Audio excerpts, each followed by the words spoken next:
Hello नमस्कार welcome welcome welcome welcome दरेक विद्यार्थी मित्रों विद्यागुरु गुजराती कॉमर्स पर हार्दिक हार्दिक स्वागत है। साथे साथे दादानी आजनी एसपी नी दुनिया में इंग्लिश नी पण एसपी नी दुनिया पर दरेक विद्यार्थी मित्रों स्वागत है।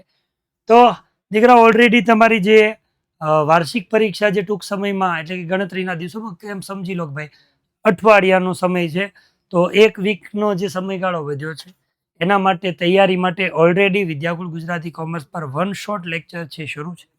સાથે સાથે ભાઈ હમણાં ક્યાંક ને ક્યાંક તમને છેલ્લા દિવસોમાં કઈ રીતે તૈયારી કરવી એના માટેના માસ્ટર પ્લાન્સ એ પણ તમને આપે છે। એની પહેલા ટોપ 25 ક્વેશ્ચન્સ દરેક સબ્જેક્ટના મળી ગયા છે અને સાથે સાથે સેક્શન વાઇઝ જે તમને આઈએમપી આપવામાં આવે છે, તો ઓલરેડી દરેક વિષયની અંદર એકાઉન્ટ હોય, સ્ટેટ હોય, ઇકો હોય, બીએ હોય, કેએસપી હોય, ઇંગ્લિશ, આ બધાની અંદર તમને સેક્શન વાઇઝ આઈએમપી છે આપી રહીએ છીએ। તો એની અંદર આજે ધોરણ 11 એનો સબ્જેક્ટ એસપી અને સીસી એટલે કે વાણિજ્ય પત્ર વ્યવહાર અને સેક્રેટરીયલ પ્રેક્ટિસ, આની અંદર આજે આપણે સેક્શન સી અને ડી એની અંદર કયા પ્રકારના પ્રશ્નો છે એ ચેપ્ટરમાંથી પૂછાશે એની આજે આપણે ડિસ્કશન કરવા એટલે કોઈ સમજાવવા નથી, કોઈ વસ્તુ નહીં, શોર્ટ એન્ડ સ્વીટ તમને ક્વેશ્ચન્સ આપવાના છે। આ ક્વેશ્ચન્સ તમારે તૈયારી કરવાના છે।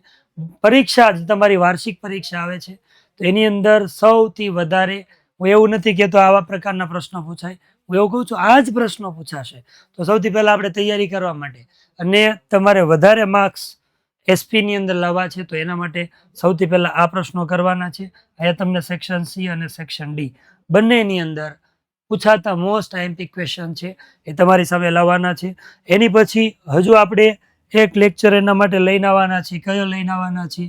તો બાકીના સેક્શન એટલે કે સેક્શન ઈ અને સેક્શન એફ ની અંદર જે પત્રો આવે આ બંનેનો પણ એક આઈએમપી નો એક લેક્ચર છે તમારા માટે લઈને આવવાના છીએ। આ ઉપરાંત હજી એક લેક્ચર કે ભાઈ પત્ર વ્યવહાર હોય તો અહીંયા આપણને પત્ર વ્યવહારનો આખો છેલ્લો સેક્શન એફ આવે છે, તો આ પત્ર વ્યવહાર કેવી રીતે લખાય એટલે કે પત્ર કેવી રીતે લખવું આવો એક લેક્ચર, એટલે હજી તમારી માટે આ એક લેક્ચર અને પછી એક આ બે લેક્ચર તમારા માટે only on Vidyakul Gujarati commerce પર લઈને આવવાના છીએ।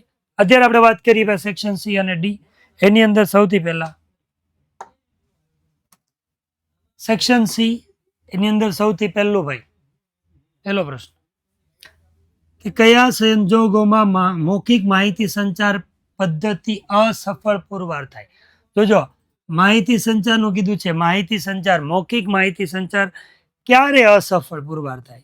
બરાબર, હું તમને કંઈક માહિતી આપું અત્યારે આમ ગણો તો મૌખિક માહિતી સંચાર જ છે, પણ એ ક્યારે અસફળ થાય? હું જે બોલું છું તમે સમજો નહીં તો, મારી ભાષા એવી હોય તો, બરાબર, એટલે એવું લખવાનું, મારે તમને જવાબ કોઈ આપવાના નથી, ખાલી સવાલ આપવાના છે। ચેપ્ટર 1 છે માહિતી સંચાર, એની અંદરથી કીધું છે કે એવા તો કયા કયા સંજોગો હોય જેની અંદર માહિતી સંચાર થાય છે છતાં પણ એ અસફળ પુરવાર થાય। સેકન્ડ નંબર એવું કીધું કે વાણિજ્યિક પત્ર વ્યવહારમાં પરબીડિયું અને એના ઉપરના લખાણનું મહત્વ, કે જ્યારે કોઈ પણ પ્રકારના તમે કોઈ પણ કંપની સંસ્થા સાથે પત્ર વ્યવહાર કરો છો, એ આપણો વાણિજ્યિક પત્ર વ્યવહાર છે, તો એ પત્ર વ્યવહાર જ્યારે કરો છો તો તમે એને પરબીડિયાનો ઉપયોગ કરો છો, તો પરબીડિયું જેને કવર કહો તમે એનો જે ઉપયોગ કરો છો તો આ પરબીડિયું કેવું અને એની ઉપર કેવા પ્રકારનું લખાણ હોવું જોઈએ, એનું મહત્વ શું છે એ તમારે અહીં આપવાનું છે। પછી દાવા ફરિયાદ પટાવટના પત્રના મુખ્ય 3 ભાગ જણાવવાના છે કે ભાઈ કોઈ પણ પ્રકારનો તમે ઓર્ડર કર્યો છે કે પછી તમે કઈ રિપ્લેસ કરો જે કરો, એ ટૂંકમાં દાવા પતાવટ કરવાની છે। કોઈ પણ એવો વ્યવહાર થયો છે એની પતાવટ કરવી હોય તો આવા દાવા ફરિયાદના પતાવટ માટેના જે પત્રો છે એના મુખ્ય 3 ભાગો છે એ આપણે જણાવવાના છે। બરાબર, આખો સેક્શન છે ભાઈ 2 ગુણનો છે। થર્ડ નંબર ઉપર આગળ કીધું છે ધ્યેયની કલમ અંગેની મર્યાદાઓ જણાવો, કે ભાઈ ધ્યેયની કલમ જે છે એની અંદર શું દર્શાવવા આપણને ખબર છે, પણ અહીંયા આપણે એની મર્યાદા જણાવવાની છે। ધ્યેયની કલમની મર્યાદા જણાવો। આગળ કીધું છે પાર્ટ એ માંથી ટૂંકનો જ લખવાની છે કાગળની પસંદગી, બરાબર, 2 માર્કનું છે એટલે મિનિમમ 4 થી 5 સેન્ટેન્સ તમે લખો એટલે તમને ઇઝીલી એના માર્ક્સ છે એ મળી જતા હોય છે। તો ટૂંકનો જ લખવાની કાગળની પસંદગી। પછી લખ્યું છે ધ્યેયની કલમમાં ફેરફાર જે કરવાનું છે એ કઈ રીતે થાય એ સમજાવવાનું। ધ્યેયની કલમ જે આપણે 6 કલમ અલગ અલગ આવે એમાંની જે ધ્યેયની અથવા કહી શકાય કે મુખ્ય કલમ જેને કહી શકાય. તો આ ધ્યેયની કલમ છે એની અંદર સમજી લો આપણે ફેરફાર કરવો તો એ ફેરફાર કેમ થાય આપણે ફેરફાર સમજાવવાનો છે. ઓકે, નેક્સ્ટ પછી વાત કરીએ તો કંપનીના લક્ષણો છે એ ટૂંકમાં વર્ણવાના, ખાલી વર્ણવી દેવાના છે. સમજાવો અને વર્ણવોમાં ફરક હોય. તો કંપનીના લક્ષણો કયા કયા છે ટૂંકમાં આપણે ટૂંકમાં વર્ણવાના છે. પછી કીધું કે હાલો ભાઈ કોઈ પણ જગ્યાએ શેર બાંયધરી કરારનું મહત્વ જણાવો. આપણે બધાને ખબર છે શેર બાંયધરી કરાર કોને કહેવાય, બરોબર. જ્યારે કોઈ પણ કંપની શેર બહાર પાડે ને એને લઘુત્તમ ભરણું આપ્યું હોય, લઘુત્તમ ભરણું ન ભરાય તો એ બીજા વ્યક્તિ અન્ય સંસ્થાઓ સાથે કરાર કરે કે ભાઈ અમારા શેર છે એનું લઘુત્તમ ભરણું નહીં ભરાય તો એ બાકીનું તમે લઈ લેજો, બરાબર, તમે ખરીદ્યો, એવો જે કરાર થાય. તો એ કરાર કરવાથી મહત્વ શું થાય આપણે નોર્મલી આપણને એટલી બધી ખબર પડે છે કે લઘુત્તમ ભરણું ભરાઈ જાય ને તો જ કંપની છે ધંધો શરૂ કરવાનું પ્રમાણપત્ર મળે, તો જ એના શેર છે માન્ય ગણાય. જો લઘુત્તમ ભરણું નહીં ભરાય તો શેર માન્ય નહીં ગણાય. શેર છે એ શેરની જે અરજી કરેલી છે, શેરની વેચણી છે એ મુલતવી થઈ જાય. તો બાંયધરી કરારનું બહુ મહત્વ છે. કંપનીને ધંધો શરૂ કરવાનું પ્રમાણપત્ર લખવાના 4-5. કંપની સેક્રેટરીના કાર્યોનો આધાર શેના ઉપર રહેલો છે? કંપની સેક્રેટરી જે કાર્ય કરે છે એનો આધાર શેના ઉપર રહેલો છે? મેજોરિટી તો આપણે જાણીએ છીએ કે સેક્રેટરી બધા જ પ્રકારના કાર્યો છે એ નિયમન પત્રને આધારે આધીન રહીને કરે. ડીમેટ ખાતાની જરૂરિયાત શા માટે ઊભી થાય? ભાઈ આપણને ખબર છે કે શેર વેચણી થાય પછી શેરધારક છે એનો કમ્પલસરી આપણે શું કરે જવાબ નથી દેવાનો, ડીમેટ ખાતું ખોલવું જરૂરી છે, કહી દેવાનું. ઔપચારિક અને અનૌપચારિક બે પ્રકારના પત્રો આવે છે, એમાંથી અનૌપચારિક પત્રો કોને કહી શકાય એના તમારે ઉદાહરણ કે એક્ઝામ્પલ આપવાના છે. નેક્સ્ટ એવું કીધું છે કે ભાઈ ઉઘરાણીના પત્રોના વિવિધ તબક્કાઓ, કે ભાઈ તમે કોઈ પણ જગ્યાએ વ્યવહાર કર્યો છે એની પાસેથી ઉઘરાણી કરવી હોય તો ઉઘરાણી કરવા માટે કયા કયા પત્રના તબક્કાઓ છે એ પત્રના તબક્કાઓ જણાવવાના છે. લઘુત્તમ ભરણું ન ભરાય તો તેની અસર શું થાય? હમણાં મેં કીધું એનું એ જ, પણ સવાલ અલગ છે. લઘુત્તમ ભરણું ન ભરાય તો કંપનીની ઉપર એની અસર શું થઈ શકે? કઈ એવી કંપની, એટલે આવું એવું કીધું છે કે લિમિટેડ કે પ્રાઇવેટ લિમિટેડ શબ્દ ન વાપરે તો એ ચાલશે એવી છૂટ મળે કોને? આપણે એવું જોઈએ છે કે જ્યારે કોઈ પણ ખાનગી કંપની હોય, બરાબર, જાહેર કંપની અને ખાનગી બે પ્રકારની કંપની હોય, બરાબર. આપણે એમ કે લિમિટેડ અને પ્રાઇવેટ એટલે ખાનગી. તો કોઈ પણ ખાનગી સંસ્થા હોય તો એની પાછળ આપણે પ્રાઇવેટ લિમિટેડ લખીએ, જાહેર સંસ્થા હોય તો લિમિટેડ. પણ કયા સંજોગોમાં કોને લિમિટેડ કે પ્રાઇવેટ લિમિટેડ ન લખે તો પણ છૂટછાટ મળે છે? તો એનો આપણે આન્સર અહીં આપવાનો છે કે કઈ કંપનીને લિમિટેડ અને પ્રાઇવેટ લિમિટેડ ન લખે છતાં પણ એને એવી પરમિશન હોય કે ન લખો તો પણ ચાલશે. તો આ વાત કરી સેક્શન સી ની અંદર. પછી આપણે વાત કરીએ કે આ બધા પ્રકારના પ્રશ્નો છે એના કદાચ તમારે જવાબ જોતા હોય તો એના માટે આપણી પાસે યુથ પેપર જનરેશન એપ્લિકેશન છે. ધોરણ 1 થી લઈને 12 સુધીના કોઈ પણ પ્રકારનું મટીરિયલ તમારે જોતું હોય, બરાબર, ટૂંકા પ્રશ્નો હોય, વિકલ્પ જોતા હોય કે કઈ પણ પ્રકારની કોઈ પણ માહિતી તમારે સામગ્રી જોતી હોય તો ભાઈ આ યુથ પેપર જનરેશન એપ્લિકેશન છે એની અંદર મળી જશે. આપણા પાઠ્યપુસ્તકની PDF પણ તમને મળી જશે. આમાં તમે તમારી એક્ઝામ આપવા માટે, તમારું મૂલ્યાંકન કરવા માટે તમે એક્ઝામ પણ આપી શકો છો. ભાઈ તદ્દન ફ્રી ઓફ કોસ્ટ છે આ એપ્લિકેશન, બરાબર ને. ઓલરેડી 10 લાખ યુઝર્સ આ એપ્લિકેશનનો લાભ લઈ રહ્યા છે, બરાબર. 10 લાખની અંદર તમે પ્લસમાં આવવા માંગતા હોય તો આજે જ ભાઈ આવડી આ યુથ પેપર જનરેશનની એપ્લિકેશન ડાઉનલોડ કરશો, બરાબર. 110% તમને ફાયદો થશે. પછી વાત કરી સેક્રેટરી, સેક્શન ડી.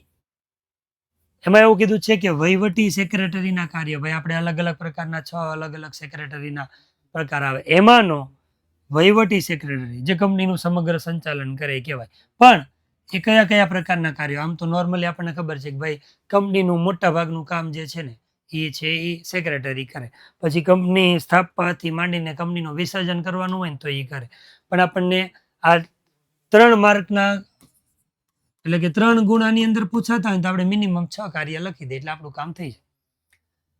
આવેદનપત્રમાં કઈ કઈ બાબતોનો સમાવેશ થાય છે? આવેદનપત્ર છે કંપનીનો મૂળભૂત દસ્તાવેજ છે. આ કંપનીના મૂળભૂત દસ્તાવેજમાં કઈ કઈ બાબતોનો સમાવેશ કરવો જોઈએ એ ડિટેલ આપણે આમાં લખો.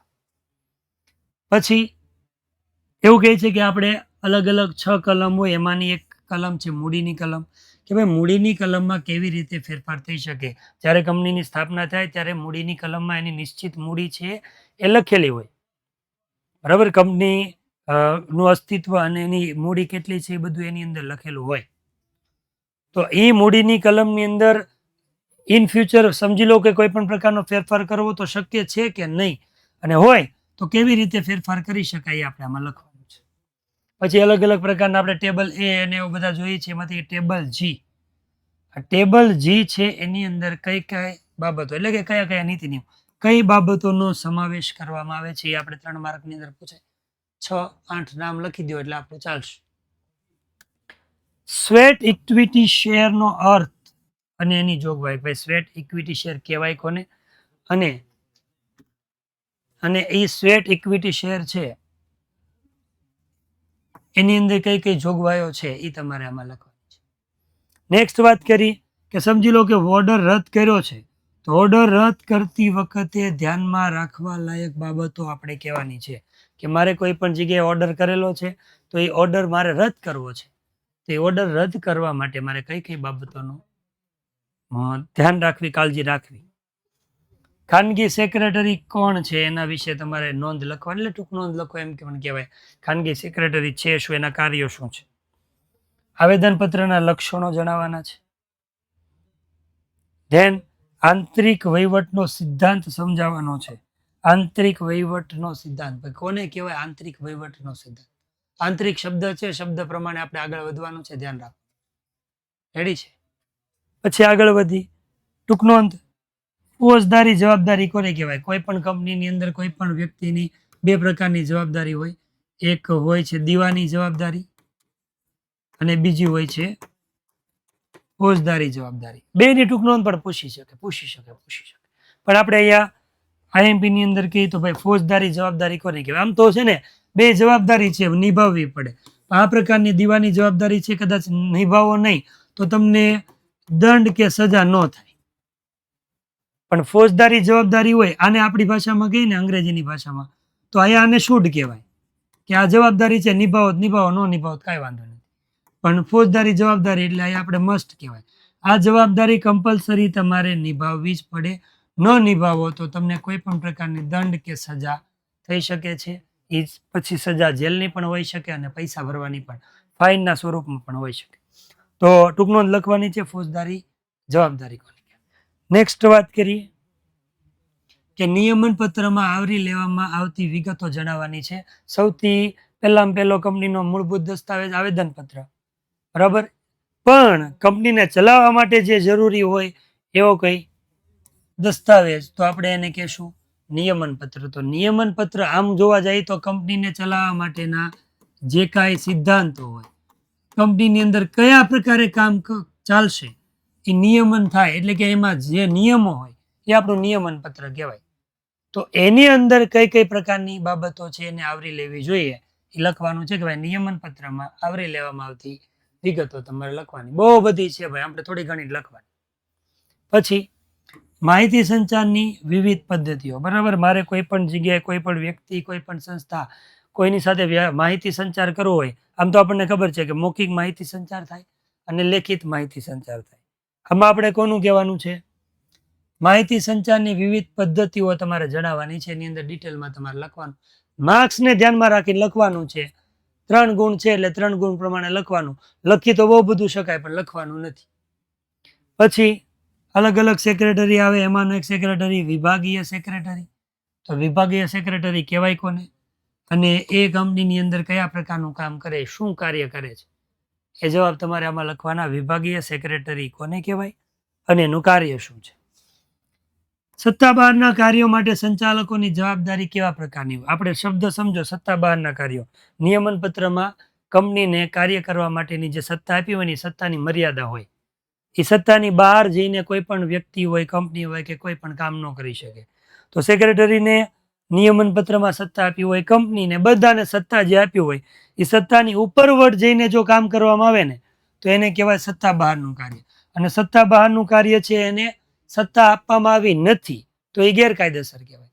તો ગેરકાયદેસર કહેવાય તો પછી એના માટે જે કાંઈ પ્રકારની નુકસાન થાય અથવા કોઈ પણ પ્રકારની પરિસ્થિતિ ઊભી થાય એના માટે કાયદેસર સંચાલકો જવાબદાર હોય, પણ એ સંચાલકોની જવાબદારી કેવા પ્રકારની છે, બરાબર? આપણે કહેવાય ને જવાબદારી બે પ્રકારની હોય, મર્યાદિત અને અમર્યાદિત, બરાબર?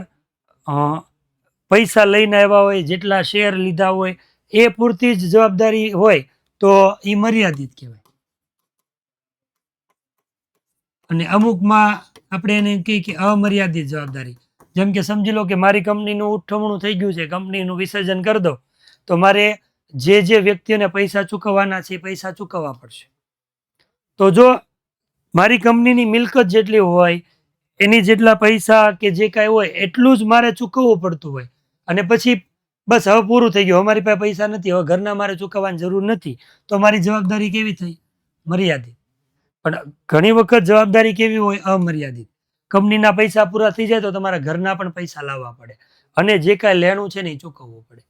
તો સત્તાબહારના કાર્યો છે એ માટે સંચાલકોની જવાબદારી કેવા પ્રકારની હોય કહેવાનું. પછી હકના શેર અંગે સેક્રેટરીની ફરજો, કે ભાઈ જ્યારે કોઈ પણ શેરધારક કંપનીના શેર ખરીદે છે, પછી અમુક સમય પછી કંપની જ્યારે ફરીથી શેર બહાર પાડે તો સૌથી પહેલો અધિકાર છે એના જૂના શેરધારકનો હોય, અને એને જે આ શેર આપવામાં આવે ને એને હકના શેર કહેવાય. તો હકના શેર જ્યારે બહાર પાડે ત્યારે સેક્રેટરી કઈ કઈ ફરજો છે એ નિભાવે એ આપણે આમાં લખવા. અને છેલ્લો ક્વેશ્ચન ભાઈ, કે આંતરિક, ઓલો હતો આંતરિક વહીવટનો સિદ્ધાંત સમજાવવાનો છે. અહીંયા છે આંતરિક વહીવટના સિદ્ધાંતના શું કરવાના છે? અપવાદો આપવાના છે. બે સવાલ સરખા નથી, બે અલગ અલગ છે. ઓલો આંતરિક વહીવટના સિદ્ધાંતો છે અને આ છે આંતરિક વહીવટના અપવાદો. તો બસ એટલા પ્રશ્નો છે એ તમારે સૌથી પહેલા કરવાના છે. સેક્શન સી અને સેક્શન ડી ની લેક્ચરમાં મેં તમને કીધું એ પ્રમાણે એક લેક્ચર બીજો હજી આવશે, જેની અંદર સેક્શન ઈ અને એફ એની અંદર જે 4 ગુણના પ્રશ્નો પૂછાય છે એમાં કયા કયા એમપી છે, અને એફ ની અંદર કયા પ્રકારના પત્રો આવશે એનો એક લેક્ચર આવશે. પછીનો એક લેક્ચર આવશે પત્ર વ્યવહાર કેવી રીતે કરાય, પત્ર લખતી વખતે કઈ કઈ બાબતો ધ્યાનમાં રાખવી. આ 2 લેક્ચર લઈને ફરી પાછા આપણે વિદ્યાગુરુ ગુજરાતી કોમર્સ પર મળશું. ત્યાં સુધી રજા આપો. ટાટા બાય. જય શ્રી કૃષ્ણ. હર હર મહાદેવ. રાધે રાધે.